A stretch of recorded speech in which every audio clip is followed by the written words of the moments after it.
Hi, everyone. I'm here with Greg, and we're going to talk a little bit about what he's seen and the understanding that we share here at the Little School of Big Change. And I just want to hear a little bit and have Greg share with you. I know he's had some huge change in his life from this understanding. He shares this understanding now in his own way. So I'd love to just introduce him to everyone and have him share a little bit of his story. So thank you for being here, Greg. Yeah, thanks for having me. Yeah.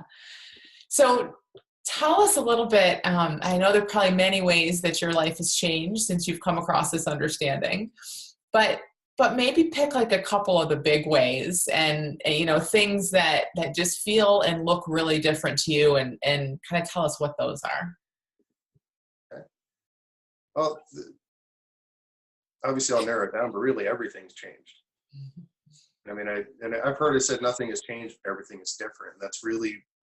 That's my life now. I mean, everything, literally every single thing is different. Probably the biggest thing that I would say has changed is my view on recovery. So I wasn't really sure before I came across the principles. I wasn't really sure about whether or not addiction and alcoholism and whatnot was really a disease. And it started to become clear when I came across the principles, but especially your book, The Little Book of Big Change, really cleared it up. It's really obvious now that it's the habitual thought pattern. And just seeing that alone is enough for most people to just have everything drop away. Not maybe not everything all at once, but like what started happening for me was, first of all, it was no longer a fight to stay sober. It wasn't a fight not to get drunk or high today. It just became a non-issue because I could see that it wasn't something in me that somehow, magically appeared one day when I had that one drink too many or that one drug too many, and suddenly now I'm diseased. It didn't happen that way. It was a change in my thought pattern where I was trying to escape something. And I may not have even known what it was every time, but there was some feeling or something that I was trying to get away from. And the drugs and alcohol seemed to help. At least for that night, I didn't think about those things.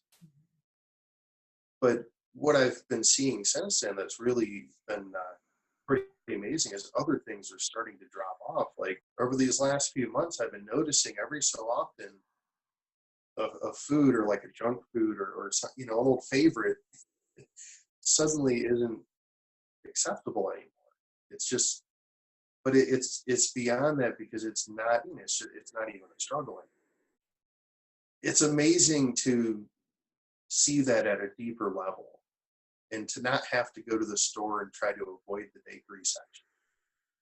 Because I don't know how the stores are set up everywhere else in grocery stores, but everyone around here, you have to walk through the bakery section to get to like the meats and the fruits and veggies. They kind of put that there first and get you to fill up your cart with all the junk. And I used to actually have to walk all the way around the store through the aisles that I knew didn't have things, just so I could avoid looking at them because I knew if I saw them, I'd get them. And it's such an amazing freedom, true freedom, to be able to walk through that section of the store and have it not be an issue, have it not even be a temptation. Now, that's not to say that there aren't times that I occasionally go and get some of that stuff, but when I do, I don't beat myself up over it because I realize it's just those old neurological pathways, those old thought patterns that are popping back up for a second, and it doesn't mean anything. What do you know that you saw that made things start to look so different? That it's so hard sometimes we don't even know exactly what we've seen. But what do you know that you can sort of point to where you can say, wow, when I saw this, everything you're talking about, all these habits and stuff, they just didn't look quite the same? If there are one or two things like that.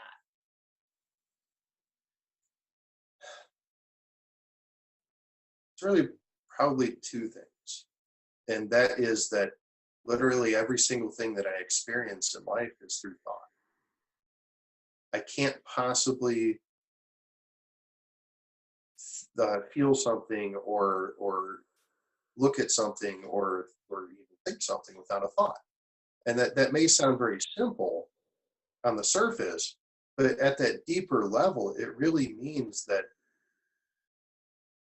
there is there's a lightness to it versus before where everything was so heavy and serious. And now it's like, oh, well, that's just a passing thought. It's just an idea. It's just something that popped in and it'll leave just the same way it came. I didn't do anything to make that thought come into my head, and I don't have to do anything to make it go. In fact, the less I do, the quicker they pass through. And that's what I'm experiencing more nowadays is just that constant flow of thought rather than getting stuck in any particular thought.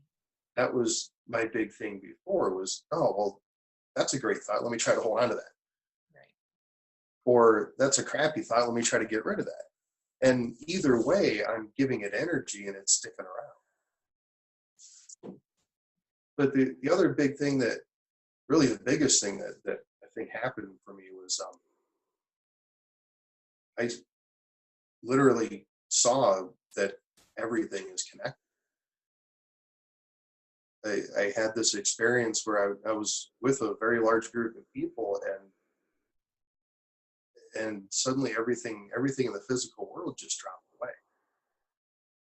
And I was left with nothing but energy and I could see how everybody and everything was connected and there was no difference between the person standing next to me and the floor that we're standing on. And it gave me this feeling that everything's already okay.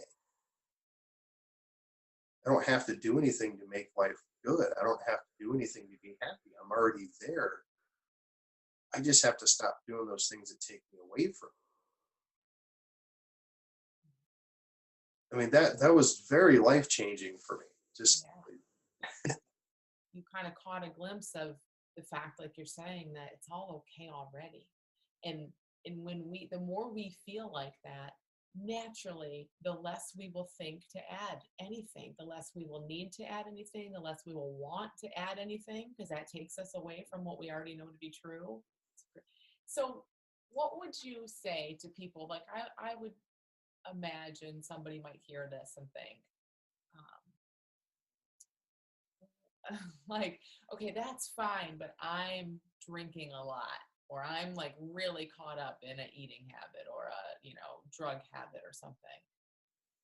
And it almost,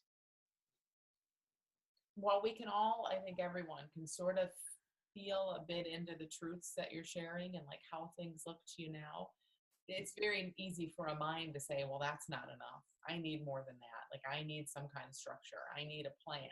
I need a sponsor. I need some steps. I need something, and I think it's a great question for you because I know you've tried things a lot of different ways. You've had these insights, but you've also done things other ways with habits. And so, yeah, just tell us a little bit about sort of that difference. And if someone's coming at it like, okay, that sounds all well and good for him. He's had all these wonderful insights, but I haven't had them yet. I need to quit drinking now. well, that was me probably about a year and a half ago, maybe almost 2 years ago. That was me. And it wasn't too long before that I was 340 pounds and eating almost nothing but junk food. I mean, I really just felt terrible all day long, every day, because my body wasn't getting what it needed. And because I was so grossly overweight, I hurt literally every joint and I hurt. My body hurt. And emotionally, it was just horrible because I knew that I was doing it to myself. And at the time, I knew I couldn't stop. I knew that for sure, that there was no way that I could stop it because it had been years of doing that same thing. And I mean, all I saw was more issues coming in my life. And the big thing that actually woke me up with the weight problem was that I couldn't actually fit on a roller coaster. That's an embarrassing thing. I mean, wait in line for 2 hours to ride a coaster and you can't even ride it. But even that didn't stop me. You know, 12 steps didn't stop me. Going to uh, not OA, but FA, Food Addicts in Recovery Anonymous. Even that with the food plan, they're really strict. But it was just, it wasn't me. It wasn't me changing. It was me trying to change my circumstances. All of those things, all the books that I read, the support groups I went to, it was just literally me trying to change the picture in front of me. And nothing inside of me changed. And part of the reason for that was because I really believed that I was sick. I believed that there was something wrong with me. And that is the overwhelming uh, belief of all of those support groups and books and stuff. Is that there's something wrong with me that needs to be fixed. And that couldn't be farther from the truth. There's nothing wrong with me.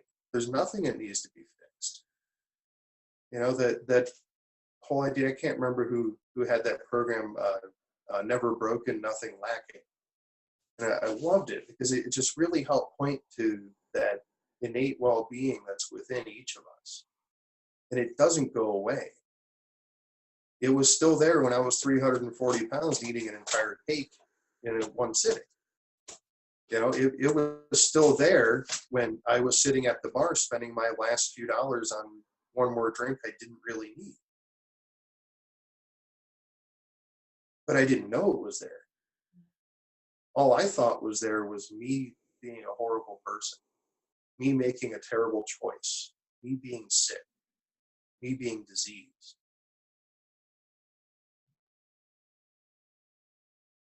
But something inside of me was still looking for that bigger truth. And when I heard it, I really heard it. But when I finally came across this understanding, and Rob, do you know Rob Toll? I don't know if you know him. He travels around. I think he's in the Netherlands now or something. But I did a one-on-one with him like this on Zoom, and he looked at me. He was red in the face, yelling at me. He said, "There's nothing wrong with you," and something just really hit me deep inside. And it really started a lot of these changes, you know, and watching a bunch of videos. And I mean, you really almost, there's, unless you have, you know, this unlimited source of money and time and stuff, you probably can't even watch all the videos that are out there right now. It's amazing what kind of resources are out there. And I love your school because it's finally giving a one-stop shop for all of this information. You know, I didn't know where to go before. You know, it's beautiful to have this one place to go, but I don't know that this understanding is something you feel. There's nothing intellectual to it at all. I mean, you can have an intellectual understanding of it, but then you don't get it. It's unlikely that you'll have an intellectual understanding with that true, deeper understanding. Is that you almost kind of have to burst through that intellect. It's okay to have the intellectual part of it, but it's really that feeling that matters. That feeling when you hear something and you go, "That's right." Something inside of you says, "That's absolutely true." That's beyond denial. And I think, you know, like you said, you for so long, even after the roller coaster incident, you weren't quite woken up yet, you know, spending your last money at the bar, you weren't quite there yet. But it's like that, the place you were living in that all of us have lived in before, where we know, every one of us knows from that place, this isn't really how life's supposed to be. Even if you also think you know that you're broken and sick and there's something wrong with you and you don't deserve happiness and all that garbage too, I still think there's this a feeling when our lives really feel like they're out of control, that we know that's not okay and that's not normal. Otherwise we'd be giving up left and right. You know, people struggle, they keep, like you described, keep falling into those same patterns because we don't really know, we can't see what to do differently. But there's something in there that keeps us going because we just know that's not quite right. So I think that is awesome. Like, that's our wisdom, right? That's the truth. That's us saying, hey, Right? don't give up yet. And for everyone listening, that's been in a place like that or is in a place like that, just to know, like, if you're not living in peace and happiness and ease, and we don't mean 100% of the time, but if life feels like a struggle and it enters your mind regularly, I don't think it should be this way. You're right. It shouldn't. And it doesn't have to. It's like seeing, oh, maybe I'm actually okay. And I'm just thinking myself into all these traps. All day, every day, I'm thinking myself into traps, but I'm actually okay. That just starts to almost unravel it, doesn't it? Yeah. It's all stories. We create these stories and then we believe them.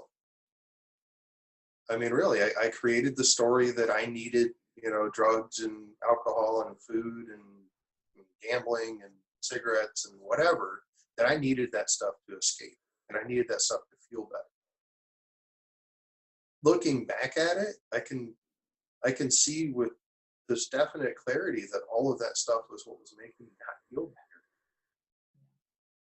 I mean, it's so amazing to be able to look back on it. I used to think that it was the only thing that worked, but what was happening was it was the lack of it that was making me feel worse. So when I added it back in, I went back to my what I might have called normal at the time. It's not the cigarette that's relieving stress; it's the lack of the nicotine in your body that's creating stress and anxiety because you're going through withdrawals. And then you light up a cigarette and you take that hit and you're like, see, I knew a cigarette would take care of my stress. But it's so funny to actually see that now. Everything was so backwards. And the And thing that has us suffering so much is all this other thinking that we're believing. I'm not good enough. My life's going nowhere, whatever that is. And we don't see that we're doing that too. So then, right, it's like you take a drink and suddenly that quiets down. And it's exactly like, oh, I needed this tequila. No, you just need to quit beating yourself up in your own head. It is. It's so great to see that true connection. it is. It's such a beautiful way of looking at life now. And not even just for myself, but for everybody that I come in contact with. I see that innocence. We're all innocent in this. We've all been misled innocently into believing our own stories. And it's been that way for generations. We learned it from our parents, they learned it from their parents, they learned it from their parents, and so on and so on. It's been going on for so long that it almost had to stop at some point. We can only get it's like stretching a rubber band. You can only get it so far away before it either breaks or comes back to its normal position. So we could only get so far away from the truth before we end up back at the truth. If you start walking away from home and assuming that the entire earth were ground, no oceans, and you could just walk straight, eventually you'd end up back home. Eventually you'd hit a point where you got as far away from home as you possibly could, and you'd have no choice but to start heading back home. And that's what I believe this really is. It's calling us back home. This is our true state of being. This is what all of the major philosophies and religions and whatnot have been pointing toward through all the years. And every single one of them has always said at some point that the truth is within you. They've all been pointing within. And it is there. Everything that I need to be happy and healthy is already in me. And the same with everybody else. All it takes is us letting go of those stories, which lets us let go of the habits and the addictions and all the other stuff. It's just like Joe Bailey said in his book, The Serenity Principle, and I'm paraphrasing, but he said that serenity and peace of mind are a natural state of being when we stop doing the things that take us away from it. And that was one of those little phrases that hit me in the beginning as true. And I started noticing, I started looking for it. And I honestly, after I came across the principle, I was very skeptical. because it was too simple. There should have been more. There needed to be, 100 steps or 101 ways to whatever. Yeah. There needed to be something there. So I spent the first year or so after I came across the principles trying to prove it wrong. And every single time it proved it right. Every time I tried to observe myself or others and see if this were really true, I would see it. It is true. It's happened. And it's almost, not in like a terrible way, but it's almost entertaining to see it in other people now. If there's, like I said, there's a lightness to it now. It's not, everything isn't so serious and stressful. Yeah. Even my wife's been sick for a little over 2 months now, pretty much bedridden. Just one day she suddenly wasn't able to talk. She couldn't talk much. Her memory went. She couldn't walk. She couldn't really do anything. Now she's getting around with a walker and she can talk okay, and her memory's still kind of funny. But through this whole thing, I've realized that she's okay and I'm okay. There's just something happening on the surface. The surface of that pond is all muddied up. And eventually it's going to settle and it's going to clear. But that's the beauty of the whole thing, is going with the flow. Letting those thoughts come in and out, because that's what they're going to do. It doesn't matter what I do with them. They're coming and they're going. Right. So it's not like you don't worry about the future, or that the worried thoughts don't come into your mind. But is that what you're saying? Like in your wife being sick, just use that example and stuff. I would imagine your mind goes all over the place at times, but does it just feel different to you now in some way? Yeah, it's totally different. So those thoughts will still come in. Oh my God, I'm going to have to take care of her for the rest of her life. I'm going to have to push her on a wheelchair. We're going to have to move to a different house that's one floor so she can get around. And those thoughts pop in. But there's that deeper understanding that at the same time tells me none of that has happened. So it's not real. It can't possibly be real because it hasn't happened. And the stuff that has happened isn't real anymore. So just because it happened in the past doesn't mean it has to happen now. And it doesn't mean it's going to happen again in the future. It just happened when it happened. And it's no longer happening. So why should I hold on to that? It's such a beautiful way of looking at it. Those thoughts will pop in. And mind you, they don't happen as often as they used to because I'm not playing with them. There's no game anymore, so they don't have any fun. So they just keep flowing through. They don't want to hang around. They're going for the next guy that's going to go, oh my God, now I got to rebuild the house. I got to, the guy that's going to bite onto it and really go crazy with it. That's who they want. But it's always flowing. Yeah. And when I don't like the way I'm feeling, when I don't like the that projection into the future that comes, I know that the only thing I have to do, the only thing I can do is nothing. It'll take care of itself. It's a self-correcting system. The only reason it's messed up is because I keep playing with it. I love that it's like really obvious in this conversation. It doesn't matter what it's about, because it's not about what it's about. Whether the thinking is about walking through the bakery section, going back to the bar, rebuilding your house. Like, it really isn't about what it's about. It's recycled thought coming up that, as you've said really clearly, like, it just isn't true. We don't have to play with it. We don't have to, and it is just on the surface. It's our psychology doing what our psychology does. But as your big insight showed you, there's a whole other world there beneath the surface, beneath the psychology. And in that reality, all is well. Things are already okay. It's just that we don't experience that reality so much. We get caught up in our psychology. But I love that. And so everything you said is so helpful, I think, for so many people. Yeah, it's a great conversation. Thank you. Oh, thank